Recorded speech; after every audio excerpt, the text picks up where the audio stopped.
The demise of Righteous Fire Juggernaut has been greatly overstated. Don't worry though, I need to let you in on a little secret before I get into the build. The Righteous Fire Juggernaut you're about to see is pretty much 6 fire traps in a trench coat. But don't tell anyone, it'll be our secret. The build will be great. You'll love it.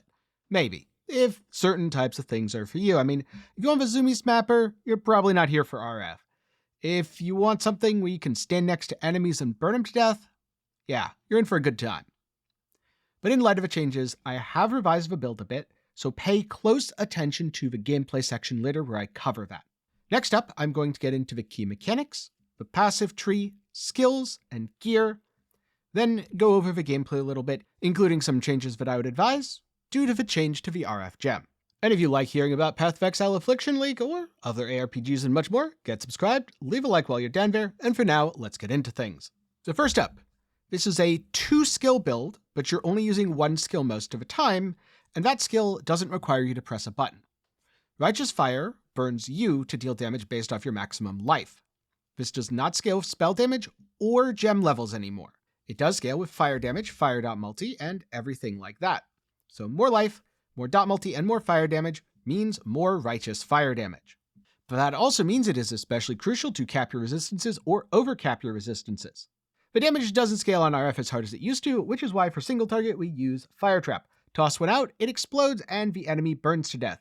It also adds an Ignite, which is why you don't want to put Elemental Focus on it, even though this isn't really an Ignite build. If you really want to get spicy, you can add Ignite Prolif with something like Fan the Flames for a little bit extra clear, but personally I've never found it to be necessary. Furthermore, life regeneration is very important to recover your life. Luckily, our Juggernaut Ascendancy gives us plenty of that in combat that scales both off the damage we take and, of course, adds a life regeneration rate multiplier, which you can think of as crit multi for your life recovery. So it should feel pretty darn comfy most of the time, just be very careful of less recovery maps. Oh, and no regen's going to kill you pretty much instantly. Don't run that. Maven's anti-heal beam, Cirrus anti-heal puddle, those things, you can do it. I suggest turning your Righteous Fire off if you're going to do those boss fights. For even more defenses, and to make our armor as effective as possible, we leverage damage shifting and divine flesh. Why does this matter? Juggernaut applies a portion of your armor to your elemental damage taken. The fourth vow applies armor to chaos damage taken. Armor is really good at mitigating small hits, often being 90% effective, and very poor, maybe 30% effective at really big hits. So if you are taking a little bit of fizz damage, and a little bit of chaos damage, and a little bit of elemental damage, not only are you applying your armor to all of the damage types you take, but you're shrinking them using your chaos and elemental resistances, thus making your armor more effective. And as a note, if you have any sort of budget going into this, use Deafening Essence of Fear to craft your weapon, and pick up Spiritual Aid on the tree. Technically, tier 1 fire damage, +1 fire spell skill, and +1 all spell skill is better, but that's going to cost you a fortune, and this is much more economical as a result. It just costs you 1 passive. And then last up, why does this feel so good, and what's covering the screen in explosions? Most of the explosions, or at least the visual ones, are Legacy of Fury, which inflicts a burn when you kill a scorched enemy. But this only has a fairly small radius around your character. So it's a little bigger than your RF, but not the best. You combine this with the Oriath's End Flask, giving enemies a chance to explode for even more clear speed. And like I mentioned before, if you want to further enhance this, there's 2 things you can do. First, add Infernal Cry. This causes enemies to explode after you kill them. You do need to use the War Cry though, so that might slow you down a little bit. Or alternatively, you can add a little bit of Ignite Prolif from a Fan the Flames notable.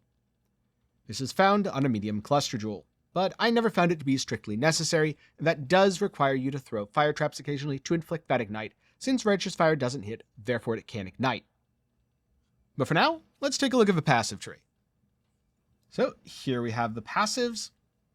You'll note that this looks a little bit different from before because it is in the new Maxwell build tool. I spent quite a lot of time recently polishing the guide, converting it over, so I hope you like it. If you have any feedback on the tool, be sure to hop into the official Maxwell Discord and share it. That will be linked in the guide, which is going to be linked below this video. So here's the basic tree. You'll fill out a cluster jewel here. You'll also fill out a cluster jewel here. You'll put any jewel you want here. This will be Thread of Hope that comes around and actually lets you grab Steelwood Stance. This will be your Glorious Vanity that converts Steelwood Stance, Expertise, Ancestral Knowledge, and of course Eternal Youth into Divine Flesh. This is just for Oriath's End. If you don't have Oriath's End, you don't need Avatar of Fire. And then if you really want to min-max, say you're level 100, you can come down here and grab Cannibalistic Rite. This should feel really darn good, as your skills will all cost life, and if you've spent life recently, say by shield charging, then you recover 2% of life on kill. Life on kill is an absolute breeze, one of the best feeling things in the game while mapping, and generally speaking, I would advise this as a mapping build. You can kill bosses. I have killed uber bosses on Righteous Fire before, but I'm going to be honest with you, if I'm playing a bossing build and looking to do a ton of bossing, I'm not going to be playing a Righteous Fire character to do it. You're kind of just forcing a square peg through a round hole, and you can do it, but your peg comes out a little round afterwards, and those edges they aren't as sharp as they used to be. Next up, the skills. Starting with Shield Charge. Use this to get around when your Frost Blink is on cooldown. Link it to Life Tap support. You can also link it over to your Frost Blink and put it in, I don't know, something like your boots. This is more to signify that these don't absolutely have to be linked, but in general, because you're reserving most of your mana, you probably should put Frost Blink on Life Tap as well. And you don't actually have to level the gem up. There's a significant risk to Elemental Reflect if you level it too high, but if you're comfortable with the tankiness, you do get a little bit of extra cooldown recovery, so this is kind of personal taste. If you don't mind dying to Reflect or reading about Reflect, sure, level it up. Otherwise, use a lower level gem where the base damage isn't high enough to actually be a threat. There may be a transfigured version of Frostblink that's better. As of right now, none has been revealed. Then you've got Flammability, Elemental Weakness, and Life Tap support. This is one of the things that must be in a certain setup, specifically in your weapon, because you want to use a trigger weapon. I'll get into that a little bit more when I go over the gear, and I apologize that it's not displaying right now. Then your auras, they can be pretty much anywhere. Molten Shell, put it on left click. Vitality, reserve this on your life with Arrogance, and you can put in a War Cry. I happen to use Infernal Cry here, but you can use anything you want instead, such as Enduring Cry if you prefer more healing to the clear. Then we've got Righteous Fire. This must be in your helmet for reasons we'll explain in a moment. And then Fire Trap must be in your chest, again for reasons we'll explain in the gearing section. If you feel really comfortable after watching this video and you understand why Righteous Fire is in the helmet and why Fire Trap's in the chest and you want to change it, go ahead, but doing so without understanding why they're there could result in a DPS loss. And speaking of gearing, let's get into it. So, before you get into the gearing in too much detail, keep in mind, the build caps its resistances at least 80% by increasing maximum resistances. Make sure all of your resistances are capped, especially Chaos, because a lot of your damage is going to be Chaos. These are the attributes that you need to use all the gems as shown here. If you don't necessarily have a level 20 Frostblink, then you might need a little bit less intelligence, since most of the other gems don't require it. In most cases, just by pathing through, you'll have it anyway, but if that's an issue, let's say you're short 30 in, just don't level your Frostblink, problem solved. And I don't know why I keep bouncing over flammability there. Also, you will see resistances on certain places in my gear and attributes. That doesn't matter. The total does, where it is, doesn't matter. Just be careful of what you're replacing. So let's look at the weapon. Well, the weapon is right here. It is a fractured all spell skill gems base. On a scepter, though you can use wands or rune daggers, they're slightly less optimal, but they do work. All fire skill gems to scale your fire trap. Minion damage to scale both fire trap and RF. Fire dot multi to scale both. And remember the trigger socketed spells, which unfortunately isn't displayed here. If you are done with a certain section, let's say, all right, you've started, you can just check it off like this. You can show completed at any time. That way, you can go back if you missed something. You can even search. Let's say I want to jump to jewels. You can do that, see where jewels are mentioned, or I could jump right here. But let's go back to weapon. So, if you want a scepter, minion wand, or rune dagger with fire stuff on it. Fractured all spell. Roll Essence of Fear until you get the fire. That's what prefix is done. If you have all empty suffixes, cool. If not, craft prefixes can't be changed. Scour it. Removes suffixes because the prefixes can't be changed, so they can't be removed. This is very important, otherwise you'll be very sad when you scour your item. Unfortunately, if the suffixes are full first, you will need to annul. But it shouldn't be too risky since you have a fractured mod and, stuff happens. You'll have to go back to essences. Then you craft, can have 3 crafted modifiers, the trigger mod and the fire damage mod, or fire damage over time multi. After that, you enchant the weapon and put your curses in here so you have curse automation. The last time I did this, it took about 5 divines and essences, so it might take a little bit of spamming. If you want, you can use Craft of Exile to find out exactly how much the average is. But don't be surprised if you don't hit it at first.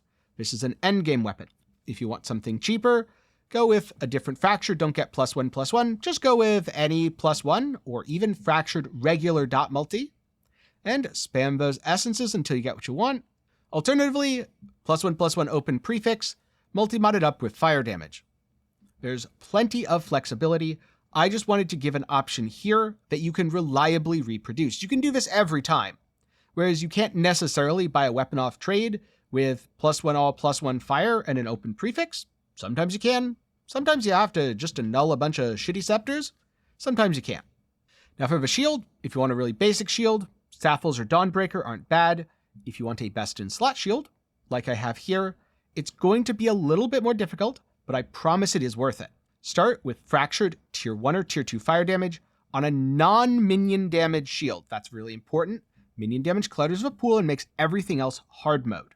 Then, alt spam until you hit the +2 max res. Now you'll have +2 max res fire damage. Turn it rare with a Regal Orb. Next up, you need to fill the suffixes, and you need Fractured Fire Damage as your only prefix. So if at this point your item has a regaled suffix, you'd craft a prefix, then slam it with an Exalt. If it hits a suffix, you're good. But let's say it doesn't. Let's say you regal the prefix. Then you use the Ferrix Links Alpha prefix to suffix beast. At this point, you'd go to just one prefix with Fractured Fire Damage and 2 suffixes. Then you'd block any crafted prefix, Exalt, same thing.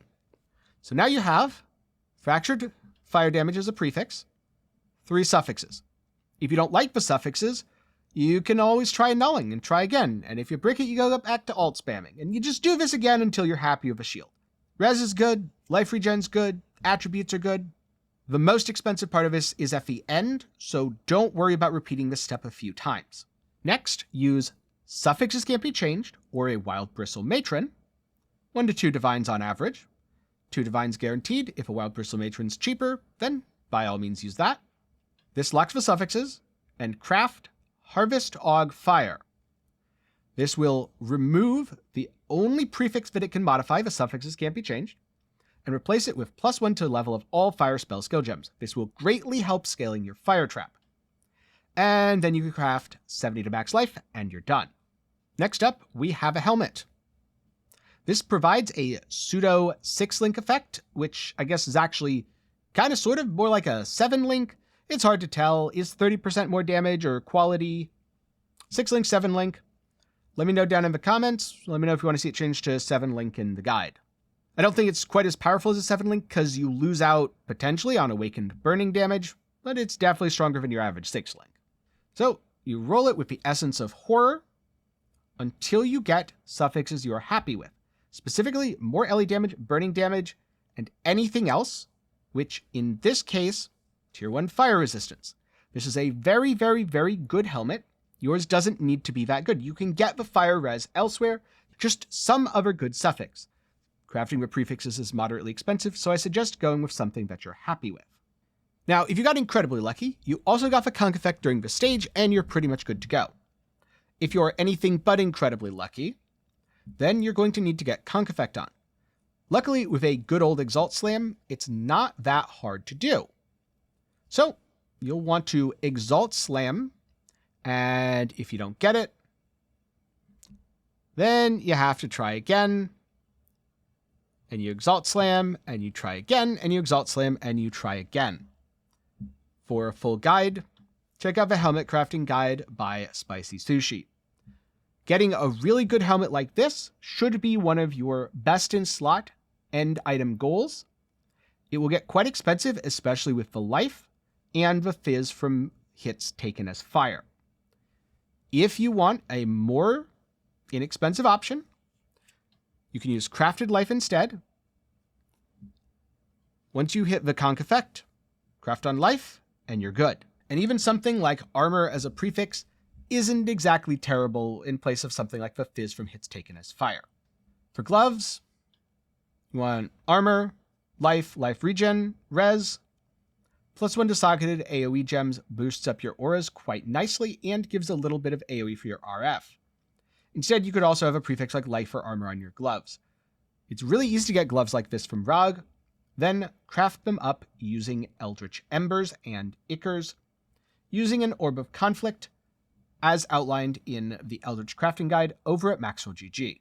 Then for body armor, this one should be a relief for anyone who's like, oh, that's a lot of crafting 10. Yes, the best possible gear is a lot of crafting or a lot of buying. The fourth vow offers really good defenses. You can get a simple version like this, 50% reduced extra from crit, or you can get a better version with things like +1 to level of socketed gems, or AoE gems, or duration, or trap and mine. Any tag that's on fire trap, that works. Trap, duration, AoE. Unfortunately, fire and spell don't have anything corresponding, or 50% increased damage, which also scales your RF quite nicely. Boots are never freebie, Legacy of Fury. Higher rolls are better, but anything's better than nothing. Amulet, look for at least 2 of the following. All 3 is ideal. But for most of the times I've played RF Jugg, or RF Inquisitor, or RF anything, I've had 2 out of 3, and it's gone pretty darn okay. I suggest adding the AoE craft for a little bit more AoE to counter the conk effect in your helmet. Do be sure to anoint it with Whispers of Doom though. Huge DPS loss if you don't. Rings? Well, I suggest going to Jugg, buying whatever he offers you, hoping for tier 1 suffixes, then metacrafting the prefixes. Though you can also just buy a Fractured Life Ring and craft it up with essences instead. That's a optional, super endgamey option. Most of your rings aren't going to look that good. They're going to look a little more like this. While this is a fractured base, you can get things from Jugg as well. I would generally recommend purchasing rings over crafting them unless you need something specific. Also, if you're just mapping and you can afford the res and attribute loss, put on Death Rush instead of the Amethyst Ring. This feels really, really good. It's more life on kill and it's adrenaline. Belt. You want to craft a Shock Avoid Stygian Vise. Ideally, you want to craft a bunch of Shock Avoid Stygian Vises. Look for life in an open prefix. Then Hunter Slam it. If you get life, you're good. You can even add a Fertile Catalyst. If you don't get life, well, sell it and try again. If you are willing to do a little bit of selling, this is a very easy thing that you can repeat over and over by buying a bunch of Stygians. The reason you do this is so you use 4 Fertile Catalysts instead of 20. Then you spam the Essence of Torment till you hit life. Open prefix, all this stuff, craft, and you're good. For flasks, Oriath's End, that's our Explodey. Granite Flask for armor. Ruby Flask, extra fire res, which is regen from a mastery. Also, less fire damage taken while active, which helps counter the RF degen. Quicksilver Flask, gotta go fast. And Taste of Hate for extra damage reduction. Always use when charges reach full. If you really want to spend, replace Taste of Hate with Progenesis. It's better, but it's also like 5 to 10 times more expensive. For Cluster Jewels, we're using 2 of them. Look for Burning Bright, Prismatic Heart, Widespread Destruction. Realistically, it does not have to specifically be Burning Bright. It is Prismatic Heart and any allocation where Prismatic Heart does not get pushed to the back. You can see our Cluster Jewel guide for more information on that. But like I mentioned before, you can also use Fan of Flames if you want a little Ignite Prolif. So now we come to the jewels. You'll want a Watcher's Eye. I strongly suggest getting the Dot Multi-Wall affected by Malevolence, but the other mod is really up to you. You can get physical damage reduction, armor, life recovery rate, even life regen while affected by Vitality, though that one's a little less desirable. Then you'll want your Glorious Vanity. This is what gives you that juicy Divine Flesh. And a variety of bonuses like Ritual of Flesh, Cult of Chaos, all these things that increase your life, damage, or defenses. Next up, make sure that your Thread of Hope is in the correct location, and make sure you have all these nodes allocated. If you don't have all the nodes in the circle, you will especially be a sad Jugg if you are rolling with Essence of Fear and don't have Spiritual Aid, because otherwise you don't get a benefit from the damage. Then among your rare jewels, Corrupted Blood can't be inflicted on you. You may need some mana reservation efficiency. This kind of depends on your level. So if you don't have any mana problems, you don't need it. If you do, then you do. And get just stuff like this. Int's good, fire dot multi's good, fire damage dot multi life. There's a whole big list. I really like putting Corrupted Blood cannot be inflicted on you on my Abyssal Jewel because on this build, it's just defense and utility anyway. If you can get chance to gain phasing, by the way, feels really, really good. But I would go for the stats that you actually need first, since you can always get phasing by shield charging through enemies anyway. And at that point, you should be done with collecting all of the gear. Now, last up, there is a Wildwood Ascendancy, and I would advise Wildwood Primalist. But since we don't know the exact effect on charms yet, it's a little hard to make solid recommendations. But there are a few things to keep in mind. Many other Ascendancies are very, very powerful and offer you tools that a Juggernaut can leverage. So let's go into POB and look at some lines of text on other Ascendancies and just speculate a little bit. So first up, from the Jugg. Almost everything's good, actually. Undeniable's the only node that you wouldn't want stuff from. From Berserker, Aspect of Carnage. You'll note it does make you squishier, but it rewards you with a massive amount of DPS. Unfortunately, with the potential exception of stealing something from Defy Pain, the rest of Berserker is pretty darn bad for RF Jugg. On the other hand, Chieftain, I mean, in theory, this might help. You'll stand still. Won't help while mapping, though. And also, it counters your curses, so I don't know if it's really worth swapping to Punishment. Namahu's Flame Advance, if you can get something like Jewels cause increases and reductions, sure. If you're talking about radius effects, sure, free strength. Strength is life.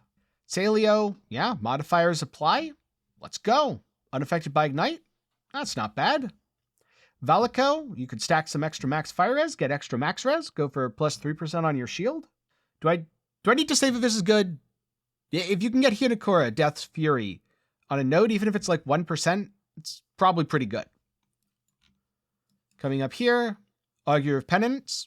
Yep, either of these, if you get some Consecrated Ground stuff, that's a nice bit of regen. Honestly, doesn't offer that much, but if you get +1 to max power and endurance charges, hell yeah, you're stacking endurance charges anyway. They provide damage and defenses, and also AoE. You probably won't benefit from Unwavering Crusade, and I highly doubt GGG is going to give a Sentinel of Radiance. But hey, you could get Bastion of Hope for a little bit of free block. You're using a shield. Time of Need for some extra life recovery every so many seconds. Maybe even Radiant Faith for a little bit of extra armor. We don't know the potency of any of these effects. Remember, this is pure speculation. On Occultist, if you can get this, yes. Pops, you can reliably curse with a Curse on Hit Ring.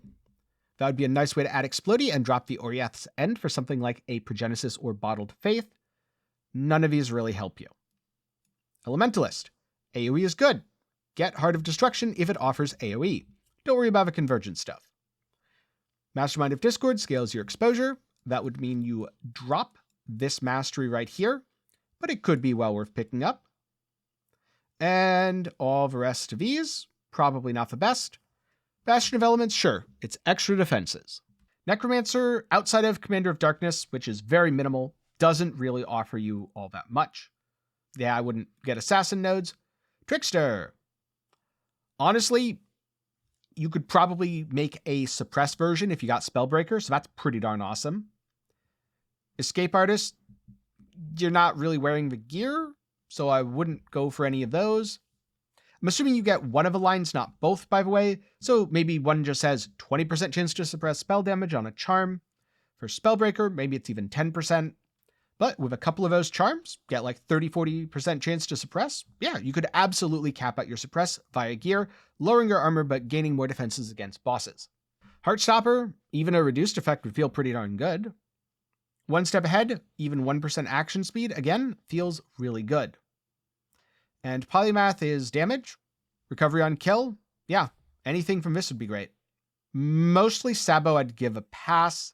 The only thing that comes to mind is Pyromaniac. Down here, Deadeye doesn't really do anything for you, though Gathering Winds is always nice. Pathfinder, Flask stuff. Yeah, Flask stuff, good. Then on Raider, Phasing, Onslaught, all sorts of stuff that feels good. Grab any of those. Glad, again, does not offer much. Champion, if you can get any sort of fortification. Maybe get some armor and evasion if you happen to have fortification from another effect. First to strike, last to fall. Maybe you get adrenaline, even for a short duration. This is basically going to replace Death Rush if you were using that. Inspirational. I mean, getting the banner stuff, you could easily add in a banner, but I don't know what they're going to offer from this one. And Slayer, the damage stuff doesn't really apply. The Cull would, but most of the damage doesn't apply because it says hits and ailments, and you are non-hit, non-ailment stuff. So go for maximum frenzy charge, and maximum endurance charges are equal if you actually get that from Masterful Form, which I kind of doubt. I think it's just going to be +1 max endurance charge. And so those are just a few things to look out for, or a few things to not look out for. And before I get into the gameplay, as a quick reminder, if you want the POB, it is in my Discord. Join the Discord, react to give yourself the community and notification roles, and then go to the build link archive where you will find the up-to-date POB. On the other hand, if you need more help, or you like the look of the Righteous Fire build guide over at Maxwell GG, then head down to the description and head over there now. With that said, let's get into the gameplay and talk about the elephant in the room who kind of got shoved to the side earlier. The nerfs to Righteous Fire and its DPS. So first up, can you boss on this? As a disclaimer, RF is notorious for having low DPS. I don't think it's nearly as low as people make it out to be, but it's not an ideal bosser. I have taken a Righteous Fire Juggernaut and killed Uber bosses. Unfortunately, it's really annoying to kill Cirrus and Maven because of their anti-healing stuff. And in general, this is not really a boss killer build. Look at something like my cast on crit anything with Spellblade and Energy Blade if you want to know what a boss killer actually looks like. For comparison, that boss killer probably has 5 times the damage of this build. But if you're just killing pinnacle bosses, killing map bosses, doing guardian invitations, this excels at all of that. You'll melt all that stuff. It's really just Uber bosses where you can, but you probably shouldn't. As a good example of this, in the footage, you should be seeing what a normal Exarch looks like. It's not instantaneous, but it's not that slow either. But now, let's get into the nerf. So how bad is it on the clear? Well, I realized that to simulate the effects, I'm losing about as much DPS as one support gem. So right now, as I'm clearing through the synthesized map, you can see what my DPS looks like with everything as it is right now. And unless you look really closely at how long it takes to kill a rare, you probably won't notice a difference, because most of his build's single target DPS already came from Fire Trap, and its Righteous Fire was more than enough to clear maps anyway. And now afterwards, I'm taking out one support gem, so I'm now on a 3-link. This is simulating about what the DPS is going to look like with all the changes. And in most cases, you're genuinely not going to notice. You'll absolutely notice if you take it to a boss and don't throw a Fire Trap. But short of that, you won't really notice that much. Furthermore, I don't recommend as a default Aspect of Carnage. This significantly increases your damage output by about 1 gem link's worth, but increases your damage taken. So, in the current clip, I'm using Aspect of Carnage via Forbidden Flesh and Forbidden Flame. This can be quite expensive, and again, I don't really think it's necessary, but if you really want to push that damage, this is how you do it. And so ultimately, Righteous Fire Juggernaut is totally fine. The general playstyle is Frostblink into the biggest pack of enemies, and watch them explode. Or if your Frostblink's on cooldown, since you'll no longer have Divergent Frostblink, then Shield Charge into a pack of things. It's mostly just about watching stuff explode. Which leads to a pretty darn chill playstyle. Or I guess the opposite of a chill playstyle, since you're literally burning to death and healing so much. Wait, Just realized, Fire Punch was basically about a Righteous Fire Jugg, wasn't it? By the way, Fire Punch, really good manga. But if you're worried about Righteous Fire Jugg outside of League Start, I'd say it's totally fine. If you're worried about it for League Start, I think it's pretty questionable. And if you're going, okay, but I want to be a low-life Righteous Fire Guardian and do all the damage with my Righteous Fire, you can also do that as well. But that's something that I'll maybe have to explore in a future video or a future guide. For now, I certainly hope you've enjoyed. Do be sure to reference back either to the written guide or sections in this video whenever you need more information. Check out the FAQ in the guide. And remember, there's going to be lots of bugs to burn in Affliction League. I expect that Righteous Fire Juggernaut's popularity is going to go way down, but if you still want to play it, you absolutely can. And remember, tell no one that this build is 6 fire traps in a trench coat. I don't want to hear a single person down in that comment section talking about fire traps in a trench coat. I only want to hear what Wildwood charms you want to use.